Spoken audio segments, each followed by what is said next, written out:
Emily. Abdul. Nice to meet you. So today was the first day of actual COP and absolutely amazing. So much stuff happened. I'm really quite buzzing. Even like yesterday I had heaps of stuff happening as well. Yesterday we had the Climate Action Network, like pre-meetings, and so we went and kind of had a brief about where the politics and everything is lying right now, because of the latest I guess discussions in the last few months, but also the treaties that have been happening in the last few months, and of course we've got the US election happening tomorrow. And then we broke up into our groups, our working groups, which mine is, I've joined the agricultural working group, and so we're working on trying to get specific things entered into the treaty that will help facilitate countries' discussions and movement into sustainable agriculture. So that was really cool to be with my kind of team that I've been looking forward to be with and meet them and things. And then, so I ended up, I said I'd help write an article for them, so I wrote that last night, and it's all kind of been discussed, and you know, we do it like Google Docs so everybody can help. And then today, today was the actual talks. So, hang on a second. Sorry. No, go past. It's my teammate. Yeah, so today we arrived at COP and we did a spokes council first, so all the youth got together from all the different areas and we're talking about our issues, what we needed to do, what was happening during the day, and one of the things was that we have all these interventions that needed to be done. An intervention is when there's a meeting in progress. It's a written statement which is on behalf of whoever you're talking from, on behalf of whoever you're talking, yeah. So ours would be for youth, but it could be on behalf of Climate Action Network or the woman or Indigenous, whatever. And so you write it on behalf of those people, make sure everybody's kind of happy. So it gets fed back. There's a process to make sure that it's representative and everyone's happy. And then we are given opportunities to speak and say those on behalf of that constituency within whatever meeting it is. Today was the opening of all of the big, conference of the parties. So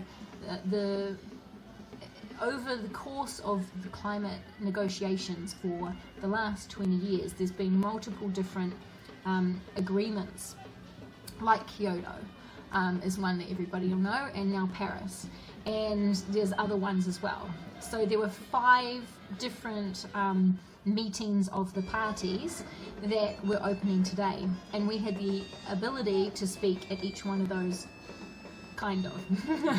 We get it given and taken away to us at random, really, so we don't always know if we can or not. So because of everything that happened with the conference of the youth, we weren't actually able to do all the work that we normally would have before the conference. So this morning, one of the focal points for the UN FCCC and the conference of the youth, the youth in general, said if anyone can help with drafting these legislations, come and help me after.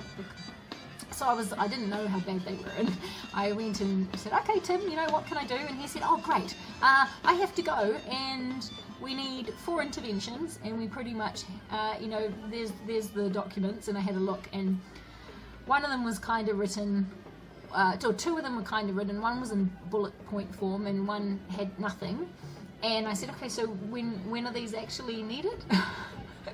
And like one of them that was kind of the bullet point for one, we had like 2.5 hours to write and find people for.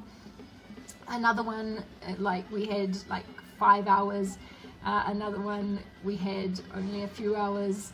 One of them had passed already the time from when the session had started. Like we only had 1 hour, so we weren't actually able to speak at that one. It was just going to go online. So I ended up just coordinating. So I ended up being able to gather some peeps around and just be like, okay, who wants to work on this? You're going to go over there. Okay, da, da, da, da. And I was just like organisation central hub, sorting everyone. I had like people all around me working on these online documents, furiously trying to get this stuff done and disseminate it out so that people could have a voice, and making sure I was contacting the right people. And then we have to figure out who's going to actually deliver these speeches, because speaking in front of the UN is pretty awesome, but you want to make sure it's a representation and it's not just all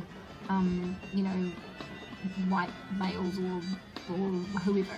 So we need a representation from global south being the poorer countries, global north being the kind of richer countries. That's the terminology they use these days, and a balance of females and males. And so I was kind of like trying to do all this stuff in between some other things that I was doing, and some decent technical issues as well. But it felt really good, like writing the actual words that the country's going to hear, and it's going to be, it goes into the records and everything else, and making sure that the countries hear that the youth are really concerned, that we want progress as fast as possible, and that we won't be happy with stalling tactics. So that was really awesome. And then I had some other meetings and things that I had to do. We went and met with the New Zealand team of negotiators, and so there were a few people there I knew from New Zealand politics, that weren't the negotiators, that were just there. So it was a meeting for all the negotiators to talk to anyone who wanted to hear, but we're all New Zealanders mainly, and there was a few Pacific and Tokelau people there as well, and it was for them to meet us, and we'll be having almost daily meetings about what's going on and the pressure points and what we want to ask them. And so of course we asked some decent questions, because they were all sitting talking a little bit about how necessary it is in the world, and how we really need to do action, and because Pacific is being really hit hard, and talking all nice stuff. And so I questioning it, well, we talk on all this nice stuff, but we have one of the worst plans in the world, out of the entire world, let alone being one of the most prosperous countries.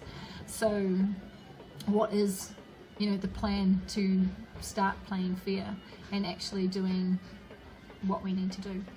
And so that went really well, those talks, and getting to know. There's an agricultural person doing, it's okay, it's all right. There's an agricultural negotiator as well, so we're going to try and get some time with her and ask her some more questions about where things are going, and what is New Zealand thinking about for the future, because there's been a lot of movement in agriculture, like federated farmers now realising and stating that things need to change.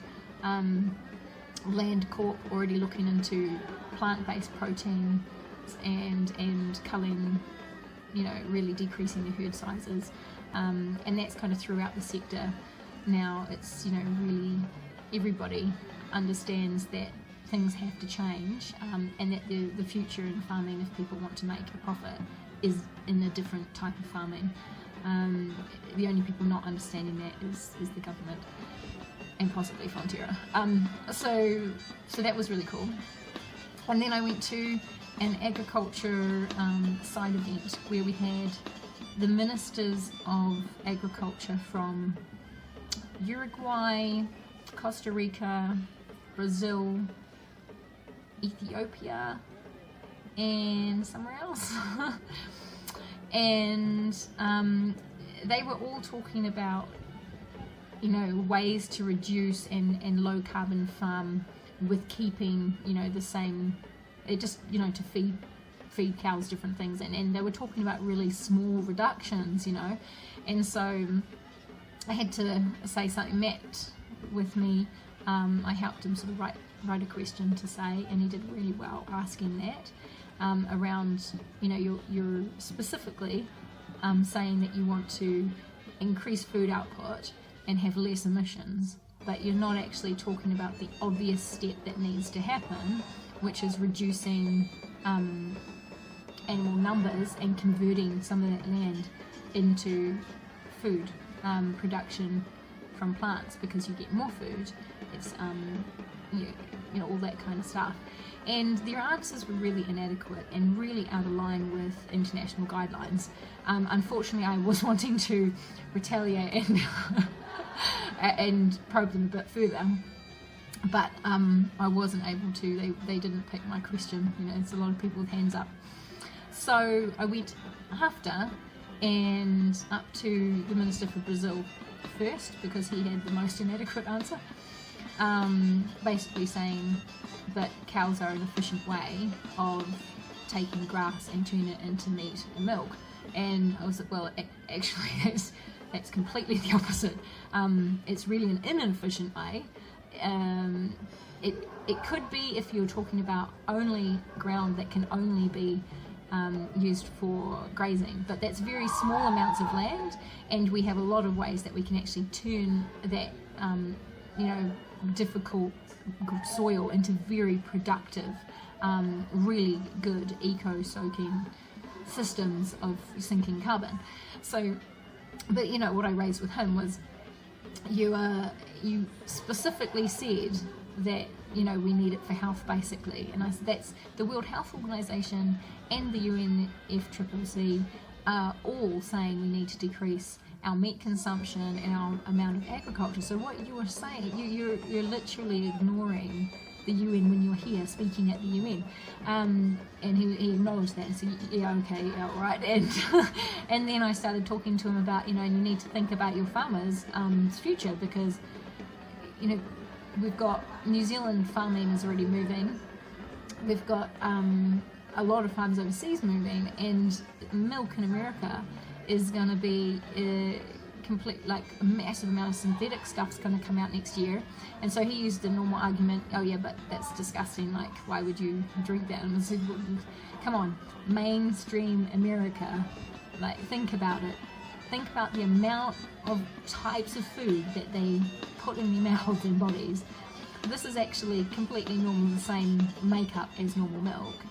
The average consumer is not going to care how this is made, just that it's pretty much the same and it's cheap. And as long as those factors are there, they will buy it. Currently, it is massively better to make the exact same consistent milk product without the animal in a factory. It's faster. It has 90 times less water. There's no waste. There's basically no emissions. You save massive amounts of land. The water is not polluted. There's so many benefits to it. It might be slightly weird, but a huge amount of consumers will still buy that, and that is going to undermine a lot of farmers. The dairy industry is going to be completely undermined and need to move with the times. And so I was talking to him, and he was really like, are you serious? That's a thing that's coming? Okay.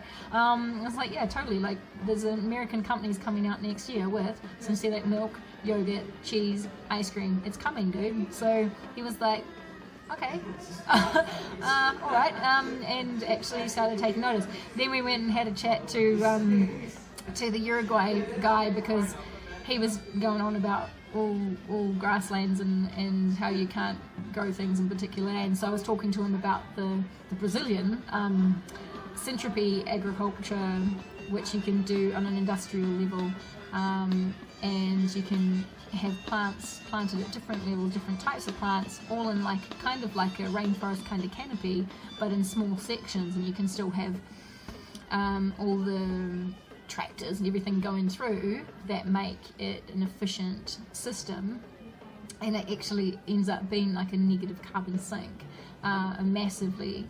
It's really good. So I was talking to him about that. So really awesome day, super productive, and I'm gonna go. I've just had like a really awesome meal again, thank you Matt, and I'm gonna go and watch Before the Flood before it gets taken offline. So if you want to see Before the Flood, it is the film that Leonardo DiCaprio and National Geographic have done around climate change, and it is free online, I think only today, but it was going to be on YouTube and everywhere else, so I think it will be around.